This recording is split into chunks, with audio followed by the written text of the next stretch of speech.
یعنی گواہ بنا کر مبعوث فرمایا۔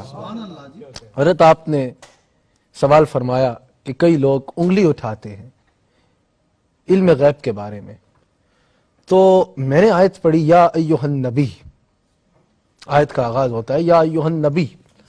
اب انگلی اٹھانے والوں کی پہلے میں سمجھتا تھا کہ عربی کمزور ہے،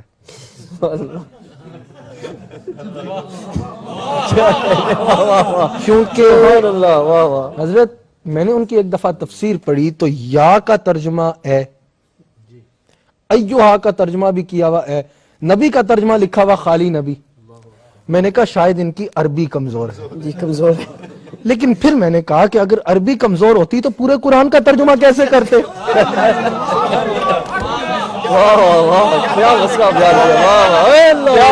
بڑی سوچ کے بعد میں اس نتیجے پہ پہنچا کہ عربی نہیں کمزور، ایمان کمزور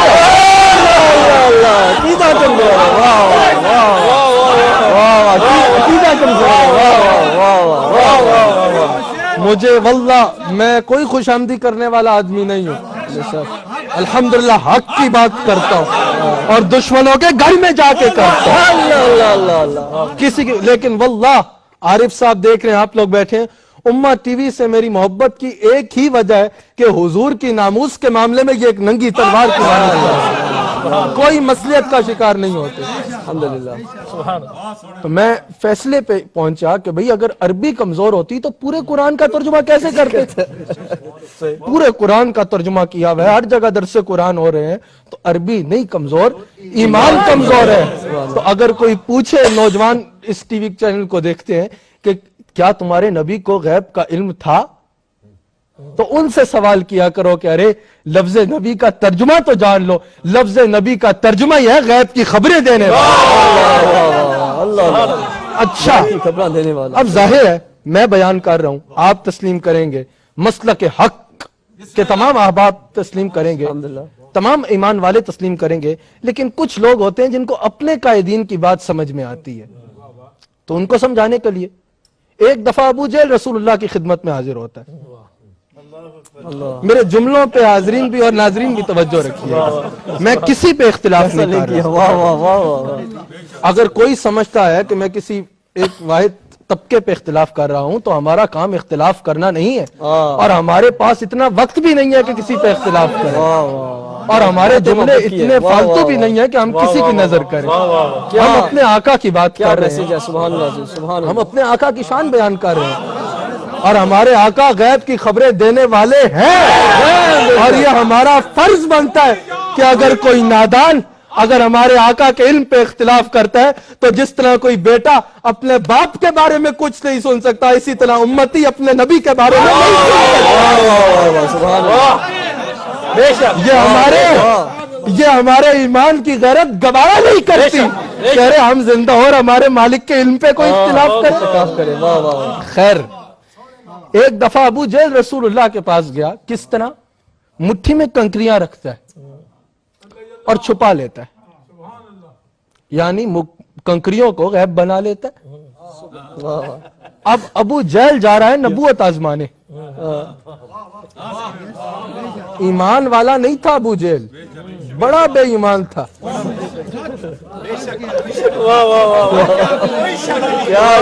ابو جہل ایمان والا نہیں تھا، بڑا ہی بے ایمان تھا۔ میں ابو جہل کو کہہ رہا ہوں یار، جی بڑا بے ایمان تھا، لیکن ایمان والا نہیں تھا پر عربی جانتا تھا۔ اس کو اس دور کے عربی ابو الحکم کہتے تھے، حکمت کا باپ۔ ایک دفعہ ہمارے آقا نے فرما دیا ابو جہل، اس کی ڈگری بن گئی جاہلوں کا باپ۔ میں کوئی بات آپ سے کروں گا، قرآن و حدیث سے باہر نہیں جاؤں گا، قرآن و حدیث سے باہر ہم نہیں جائیں گے، اور ہم قرآن و حدیث سے باہر جاتے بھی نہیں ہیں، کیونکہ ہم قرآن مانتے ہیں حدیث والے کے لیے۔ اس پہ بھی گفتگو ہو سکتی ہے، گھنٹوں ہو سکتی ہے، اور میں آگے چل کے کروں گا انشاءاللہ۔ یہ نہیں کہ صرف ہو سکتی ہے اور پروگرام ختم ہو جائے، میں آگے چل کے گفتگو کروں گا اس پہ۔ تو ابو جہل مٹھی میں کنکری رکھتا ہے، اور میں کہہ رہا تھا اس کو ابو الحکم کہا جاتا تھا کیونکہ اس کو زبان پہ پورا عبور تھا۔ تو وہ جانتا تھا کہ اگر نبی ہوئے تو غیب جانتے ہوں گے. مٹھی میں کنکری رکھی اور رسول اللہ کی خدمت میں حاضر ہوا. کہتا ہے محمد صلی اللہ علیہ وآلہ وسلم اگر آپ بتا دیں کہ میری مٹھی میں کیا ہے تو میں آپ پہ ایمان لے آؤں گا. اب ابو جہل بھی یہ جانتا تھا کہ اگر نبی ہوئے تو غیب کا علم رکھتے ہوں گے. سرکار نے یہ نہیں فرمایا کہ اے ابو جہل مجھے کیا پتا, یہ تو غیب ہے, مجھے کیا پتا, یہ تو غیب کا علم ہے, یہ مجھے کیا پتا. سرکار نے اس سے بھی اوپر سرکار نے فرمایا ابو جہل مجھ سے پوچھتا ہے کہ تیری مٹھی میں کیا ہے, بتا, میں بتاؤں کہ تیری مٹھی میں کیا ہے یا جو تیری مٹھی میں ہے وہ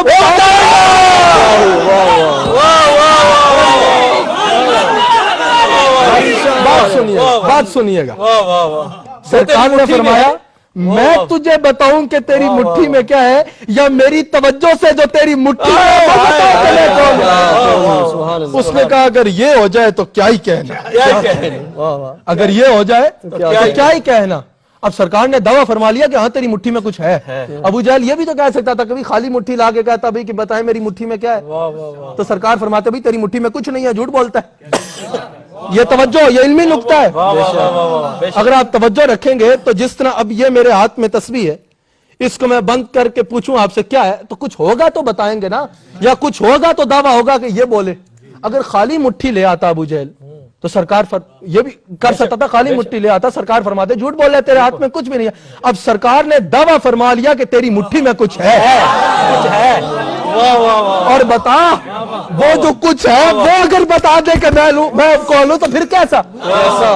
ابو جہل نے کہا یہ ہو جائے تو کیا ہی کہنا. کنکریوں نے سرکار کا کلمہ پڑھا. گویا کہ کنکریوں نے بتایا کہہ رہے جاہل جن سے تو سوال کر رہا ہے یہ اللہ کی غیب کی خبریں دینے والے نبی ہیں. اب جو میں سوال کرنا چاہ رہا ہوں, جدھر میں آنا چاہ رہا تھا, ایک تو کہ ابو جہل بھی جانتا ہے کہ اگر نبی ہوئے تو غیب جانتے ہوں گے. دوسری بات, یہ آپ نے حدیث کئی دفعہ سنی ہوگی, اس پہ تبصرہ سنیے. اب مٹھی میں کنکریاں تھی, لوگ کہتے ہیں سرکار کو علم غیب نہیں تھا, کنکریوں نے سرکار کا کلمہ پڑھا. کنکریوں کو کیا پتا تھا کہ باہر کون ہے.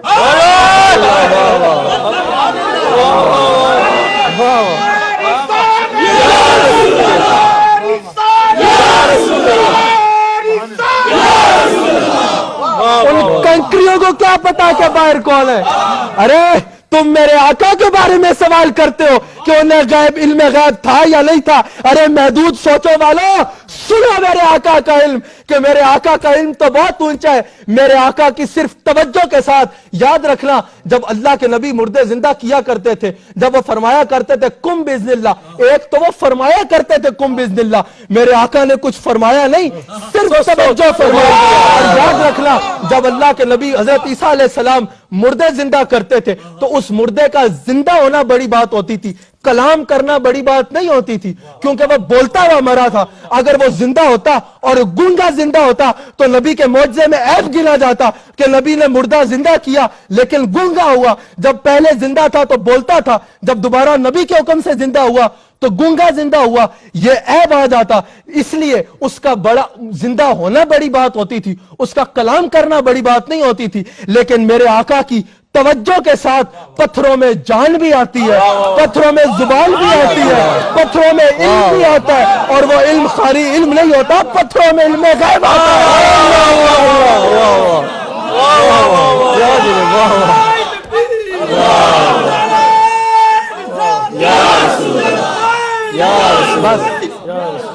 سمجھے نکتہ کہ لوگ رسول اللہ کا علم تو بہت اونچا ہے. اب وہ پتھر کنکری میں بند تھے, ان کو کیا پتا کہ باہر کون ہے. میرے آقا کی توجہ سے ان میں پہلے جان آئی, پھر میرے آقا کی توجہ سے ان میں زبان آئی, پھر میرے آقا کی توجہ سے ان میں علم آیا, پھر میرے آقا کی توجہ نے اس علم کو علم غیب بنایا, اور پھر اس علم غیب سے پتھروں نے کہا کہ رے اس مٹھی کے باہر ابو جہل جو تیرے سے سوال جن سے تو سوال کر رہے وہ اللہ کی غیب کی خبریں دینے والے نبی. سبحان اللہ, واہ واہ, کیا کہنا, واہ سبحان